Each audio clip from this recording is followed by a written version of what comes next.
Hi, welcome back. Okay, healing words from the angels with Doreen Virtue. So I opened up to page 34 and 35. 34. Follow the wisdom of the inner voice that guides you with love and light.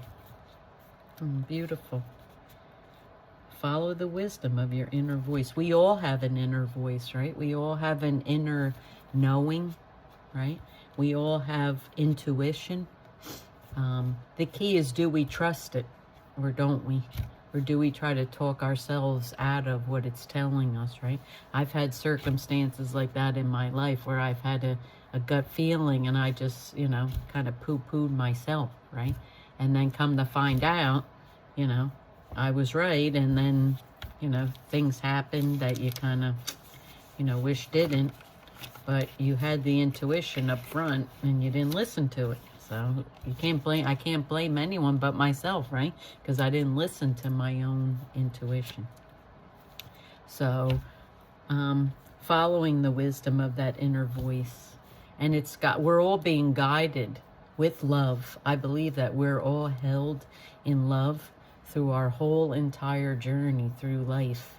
I mean, we don't see it. We're not aware of it. You can become aware of it and see it, which is what's happened kind of with me on my journey. A lot of pain, a lot of purging, a lot of releasing, a lot of letting go.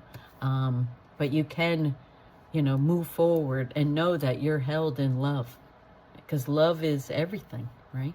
And anyone you've loved in your life you're always connected by love, whether you're here or there, in spirit, vice versa, whoever it is, we're all connected in love. And I just think that is some of the most comforting thoughts and words to live by, to know that you're held in love every day of your life. So when you look outside of yourself and you see circumstances going on and we get aggravated or angry or, just in being a 3D human being, we can lose touch with that knowing, that inner knowing that we're held in love and light and guided our whole lives back to source, which is light, right? We're created in light and we go back to light. We're here to grow and evolve, connect with others, others connect with us, benefit others, they benefit us, love others, others love, and lift the vibration of the planet basically while we're here. So I just find that so comforting. I hope you do too. Because we all need, we all need a boost, and we all need to know. And sometimes, society in general, will reference certain things, right? Like, say, Happy Mother's Day or Happy Father's Day or all these different, holidays every year, or any circumstance you can come up with. And there's some people that might not have that. So, and then they're upset, that, I don't have a father and it's Father's Day, or my father, whatever the circumstances, I don't have my, so then it's like something's wrong with them and something's wrong with their experience, right? Which is really not the case, because, and we can all find something, because nobody has everything, right? And nobody has nothing either. We all have variations of blessings. We all do. So it's just comforting, I think, to know that we're guided in love and light, and that you're held your whole life. And don't compare your life and your circumstances to others, because you'll only find upsetment. If you do a comparison thing right away, you're thinking, uh-oh, I'm lacking in some way, shape, or form. I got to compare, and then mine's different from the other person. And then it's never an uplifting situation. It could be, but most of the time, it isn't. So just knowing that we're held and we're guided in love and light, and hold that in your heart, and not try to compare yourself to others and run a race against someone else, because it's pointless, it's fruitless, and it really just ends up causing some level of pain, I believe. And if you get any type of boost out of it, it's a temporary ego 3D boost that doesn't last, because you see people chase those things like their whole lives, right? So just know that you're loved, you're held in love and light, okay? All right, now the next one, I went on and on, sorry about that one. Number 35, even a rhetorical cry for help, such as, if anyone can hear me, please help, is enough to invoke our assistance. That's the angels. I've spoken about that before. You can just, you know, rhetorical cry for help. You can verbalize it, if anybody's there, help me. Or you can even say it in your mind and your thoughts, because they're so connected to us. You don't have to verbalize it for others to hear, and you can if you want to. That's the beauty of it.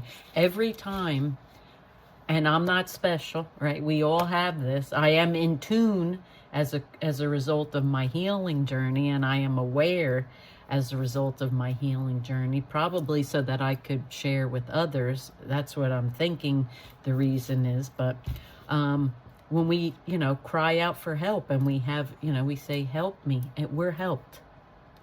Now, the difference is you can't, and a caveat to that is you can't say, help me, you know, and give, like, you know, help me get a car that's worth, you know, things like that, you know, that are, But if you're really in dire straits, I believe it's more of like a spiritual and like an emotional and like a well-being type thing that really works, you know, to cry out for help and you'll get it. But you can't, I don't believe, and I could be wrong, it's just my opinion, but I don't think you can cry out and go, angels, get me a Porsche, blah, blah, blah, you know, because it doesn't work that way, because that's like an ego-based, 3D materialistic type request, right?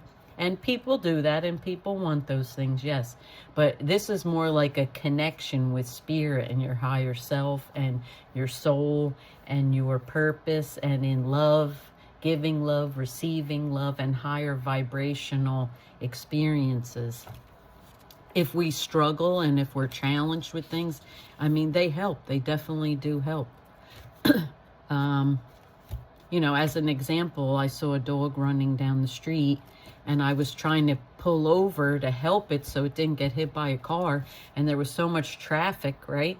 And I pulled over, and then it ran, and then I had turned around. I was trying to catch this thing, and it was not happening. And what I ended up doing, and I do this a lot, is I said, angels, please help that dog. I was trying to do it of my own power type of thing, and it just wasn't happening. It was running the other way. It was a busy street going on to another, and I don't control things, right? So I have learned that. I do it a lot, and maybe you can do it too if it resonates with you, but I do it a lot where I don't try to do things of my own power.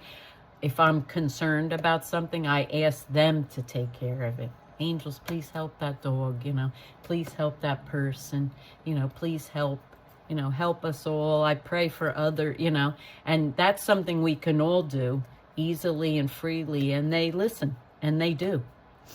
So, but obviously if we're, you know, involved in egocentric things too, you know, I'm sure they help resolve everything I've ever asked. So just a note for that. And I hope somebody gets this and it resonates and incorporates it into their life and their experiences, and then it kind of ripples out to others. Okay.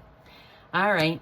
That's it for today. Wishing you peace, love, and happiness on your healing journey. Thanks for joining me.